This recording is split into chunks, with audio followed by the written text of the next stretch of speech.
Thấy nó Israel này lấy cái lúc eo không cóผ่าตัดcho chết eo Israel chết eo cứ có hếtอยู่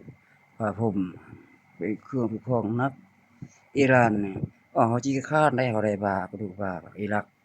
มันจะหักกระดูกเขาได้เขารวยแล้วจิแบกหาบก่อน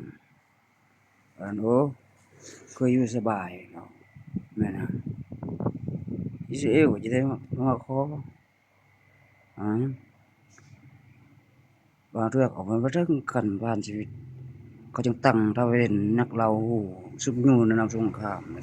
ความจริงโดนัลด์ทรัมป์นี่ยังบ่เสียหายเลยตอนขึ้นว่าไฟไหม้เกาะฮาวายฮอลดาราฮอลลีวูดมันช่วงเท่าประเด็นติอันนั้นโดนัลด์ทรัมป์นี่อ้าวเมื่อเขาส่งไปหมดเจ้าขึ้นแทนเจ้าก็ต้องได้เฮ็ดคันเราต่อสู้เราก็สิขอแยกออกคือ17แข้งหั่นไปนำเม็กซิโกอันโอ้รัฐิแซดมันหยังอันนั้น